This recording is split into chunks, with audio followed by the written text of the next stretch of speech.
est-ce que tey léegi parti émission bi da nga ko bëgg a. baal ma rek ñu eggale si loolu. après tontu ci question bi après ñu wax ci leneen waaw d'accord. léegi. sans domicile fixe bi ñuy wax ci moom dëkk fii après dëkk fële jóge kër ma dikkee dem teeru bi ñu naan mi ngi jëm fële ñu naan dem na fële ma nga Mermoz alors loolu amu ci dara lu la ci jaaxal. bon dina ma métti quand même que président Abdoulaye Wade di ñëw Sénégal. di am ay choix yoo xam ne dafa limité fu muy nekk.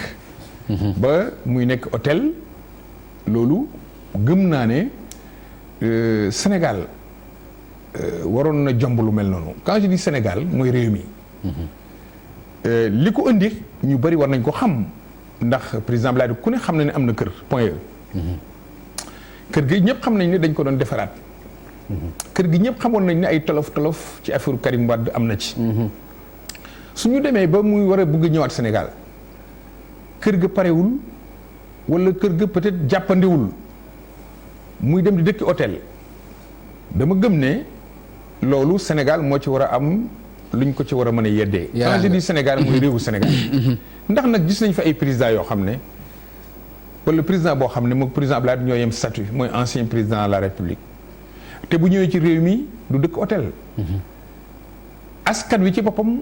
ñoo koy dëkkal Abdoulaye mérité na lu mu def ci réew mi lu tax askan wi dëkkal ko donte man gëm naa ne ñàkkul du loo xam ne ni da koy maanaam xëccu. ndax nekk na domicile fixe non yi ñuy wax sax dégg naa ay hôtel Lago yu mel noonu yooyu yëpp peut-être dafa demoon mais ñëpp ne nañu mu ngi teeru bi te en tout cas ki ma waxal téléphone loolu la ma wax donc damay jàpp ne mu nga teeru bi te fa mu nekk ci teeru bi ñàkkul espace ba. arrangé na ko pour mu toog fa naam jëloon nañ sax kër fu mu waroon nekk ci ay information yu ma jot lay wax nag ndax lépp lu ma wax lu muur rek lay wax ci corniche bi li tax dëkku fa mënuma la ci jox benn firnde li mu wóor dal mooy xam naa ne aménagé woon nañu ko li tax président dëkku fa awma réponse bi mais li nga xam ne moo ma gënaloon moo doon débat wu ay président fu mu dëkk ci Sénégal fii war a bañ a posé wu de toutes les façons am na fu mu dëkk du SDF d'accord maanaam li nga wax sans domicile fixe Abdoulaye am na kër. Abdoulaye am na patrimoine bu tax mu war a am fu mu dëkk. dem hôtel ñàkkul circonstances yi ak peut-être disposition ya fa nekk ak sécurité ba ak peut-être le fait que mu bañ ñi di ko déranger lu bari ñàkkul loolu moo tax ci li ma foog. ok mu def boobu choix. waaw da nga ni sénégalais yi ñoo ci war a am yaraanga nga tudd ancien chef de l'État mais loolu yëpp privilège yooyu gouvernement bu Sénégal notamment le président de la République moo koy cërale muy président Macky Sall. ndax yaakaar nga ni amu ci benn responsabilité. bu doon man de man may Macky Sall. ma nekk président de la République du Sénégal donc de tous les Sénégalais. quel que soit lu ma mës a séq ak président Abdoulaye Wade sama cër damay jël de hauteur def loo xam ne teraanga laa koy tuddee. droit yi nga xam ne président am na ko mooy droit statut wu ancien président de la République. loolu wóor na ma ne ci li ma jàpp ak li ma xam. ñu ngi koy doxal.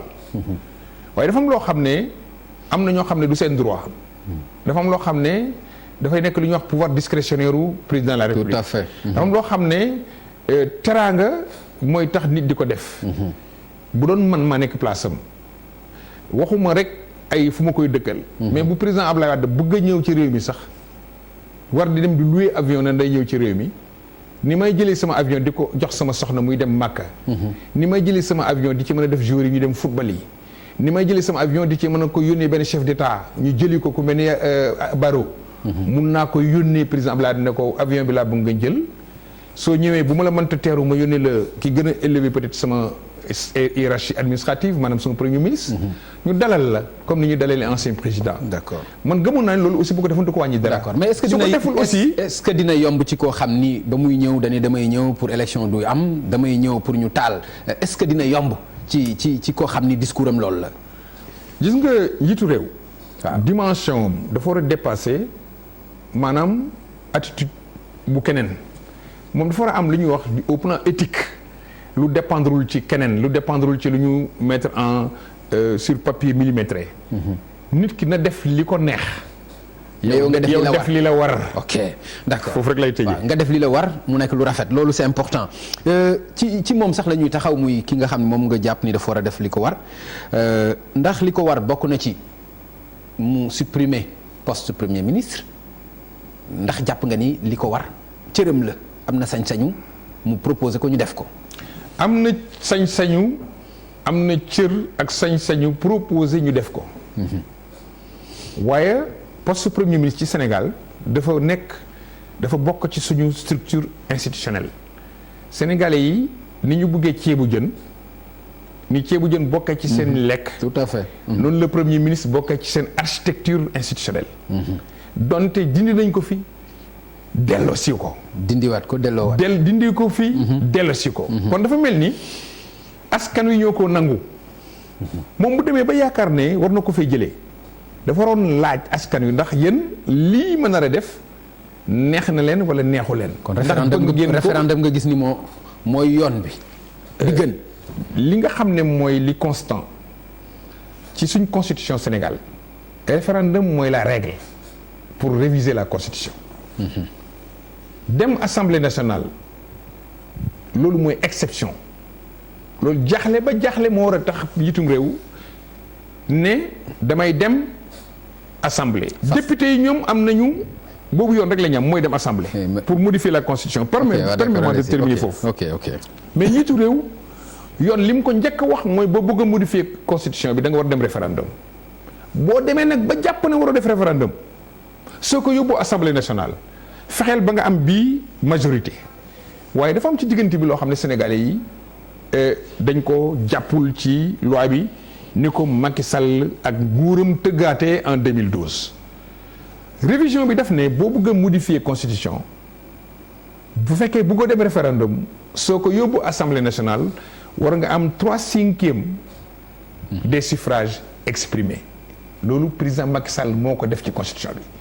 or li ci nekkoon avant mu changé ko moo doon boo bëggul def référendum war nga dem assemblée nationale wala war nga dem parlement mooy sénat ak assemblée réunis nga am fa majorité des suffrages exprimés foofu dañ jàpp ne 150 députés plus 100 sénateurs soo fa bëgg a am majorité exprimée da nga am nombre de votants yoo xam ne dinañu bari waaye boo ne assemblée nationale 3/5 des suffrages exprimés du jafe. est-ce que xam nga ne tey lu dem ci fukki député mën nañu modifier constitution Sénégal imagine ñu ne assemblée 20 personnes ñoo fa nekk présent ñu voté mais lu dem ci fukki député ak ñett buñ ne waaw ñu modifier constitution loolu waroon na tax président Macky Sall balaa muy dugg sax ci ay supprimer maanaam poste premier ministre moo am ñaari problème benn bi mooy problème mu opportunité est-ce que sénégalais yi bëgg nañu supprimer poste bi ñaareel bi mooy niñ ko nar a supprimer est-ce que nekk na li méngoo ak li baax ci charte réew mi. troisième élément boo xam ne war nañ ko bàyyi xel. dafa woote ne dafa bëgg waxtaan dialogue politique. te dialogue politique bi dama jàpp ne. baal ma ñëw ci loolu dinañ ci ñëw. waaw kon baal ma terminer donc ci dafa am loo xam ne ci révision bi ma terminer ma bàyyi affaire boobu ci révision bi.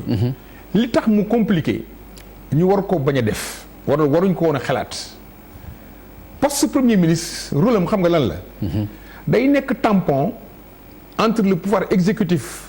ak le pouvoir législatif maanaam askan wi seen pouvoir mu nekk assemblée nationale ak pouvoiru président de la république daf koy transférer ci premier ministre moom muy dem ci kanam député yi. ñu koy voter motion de censure bu ñu d'accord ak moom. question d'actualité di ko dóor ay question muy tontu. bu amatul. loolu yëpp amatul. xam nga loolu te attends. rawatina surtout motion de censure. ñi ngi fàttaliku le cas Abdoul Mbaye ci affaire Habré. tout à fait. alors député PDS yi bëggoon ci def motion te loolu aussi mënoon nañ ci am ndam bu jàlloon. léegi te loolu aussi dafay may doole aussi premier ministre. day tax ji nga premier ministre bu dem assemblée. may doole aussi assemblée nationale. am na lu koy gën a mën a jox doole. maanaam question de confiance mu ñëw ne assemblée man lii laa bëgg a def pour liggéey. d'accord su ngeen ci d'accordul ça veut dire que daaneel ngeen ma. ok xam nga bëgg assemblée wotelee li mu bëgg rek jox nañ ko doole. donc équilibre des institutions dafa amoon léegi mu effacé loolu dafay nasaxal assemblée nationale dootuñu am benn pouvoir de contrôle surtout que moom moo nar a nekk chef du gouvernement moom président de la république assemblée dootul am benn pouvoir pour moom contrôler ko wala daaneel ko. loolu d'accord léegi même.